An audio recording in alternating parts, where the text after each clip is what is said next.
बोले कि चलो भाई चर्चा हो रहा था लेकिन लास्ट है हम चल जाते हैं। लेकिन देखिए महादेव का दया, लेकिन दोनों सब मिलकर साथ हो गए और 2 घंटा था ही चर्चा उसके बाद में उनका नाम घोषणा हुआ, चर्चा विराम हो गया। और वो सोचे कि भैया क्या क्या करना पड़ेगा, तनी से हमको बता दीजिए ना। सुने चर्चा हमको समझ में कम आया लेकिन हमको बहुत अच्छा लगा, लेकिन बता दीजिए घर में जाकर करना क्या पड़ेगा। उन्होंने बोले कि अभी जो सुने हैं बस वही काम करना है, केवल आप महादेव से दया मांगिएगा, उसके बाद हमको कभी मौका मिलेगा तो हमको बता दीजिएगा। बोला यही काम करना है। बोला हाँ।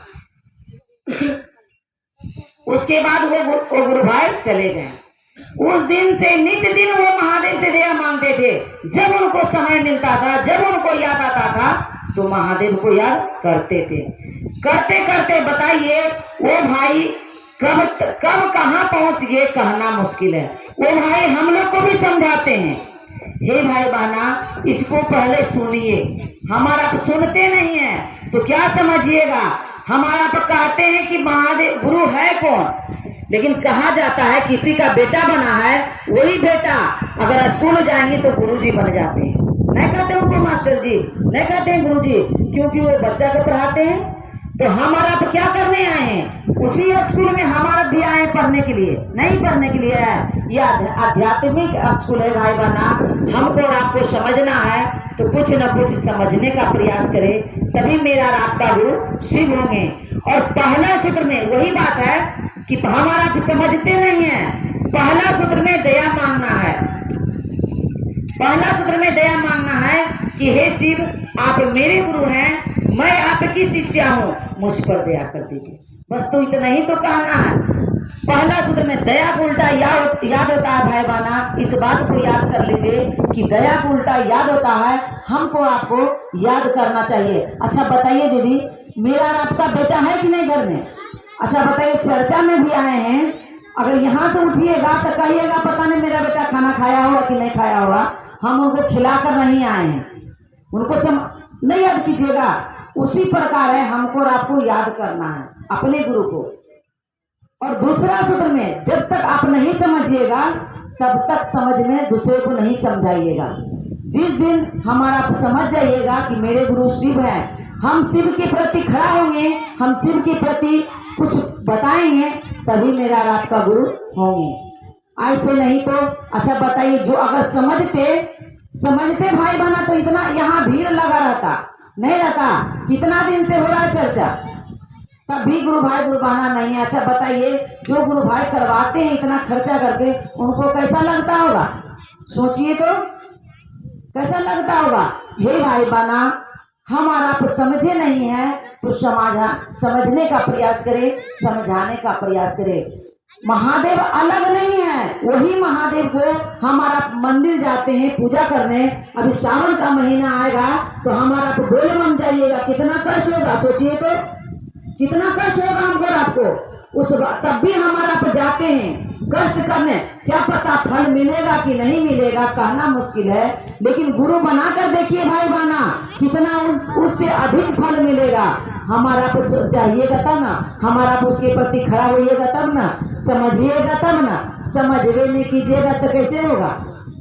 इसीलिए 3 सूत्र पर हमारा खड़े उतरे, तभी हमको और आपको समझेंगे।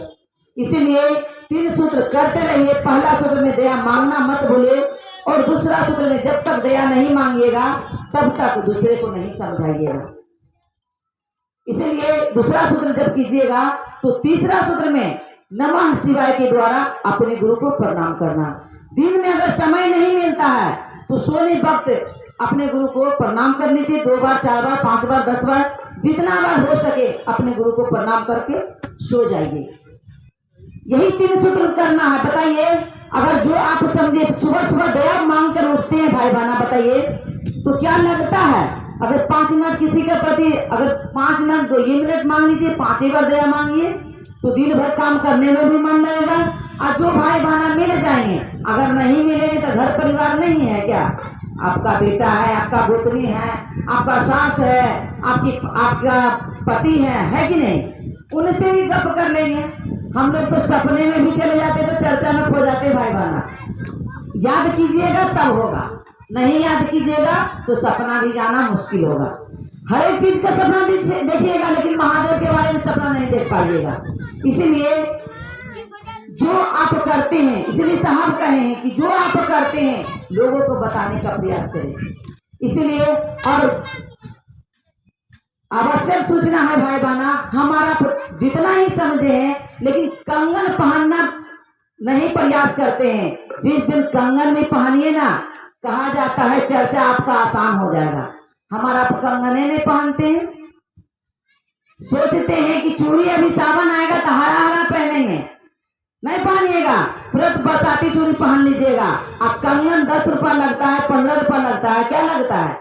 आपका शरीर का भार भी उठाता है कंगन। पहनिए तो समझ में आएगा दीदी, हमारा पहनवे नहीं करते हैं तो क्या समझ में आएगा। इसीलिए पहनिए तब जानिएगा, जब तक हमारा आप रसगुल्ला नहीं खाइएगा उसका मिठास नहीं जान पाइएगा कि वो रसगुल्ला कैसा लगता है। इसीलिए कंगन हमको और आपको पहनना चाहिए। सभी देखिए दीदी सबको हाथ में कंगन किसी का नहीं है। अगर आप आइएगा अगले बार तो कंगन पहन कर आइएगा दीदी। आपसे विनती है, आपसे रिक्वेस्ट है कि आप कंगन पहनिए, क्योंकि कंगन सिर्फ परिवार का पहचान है।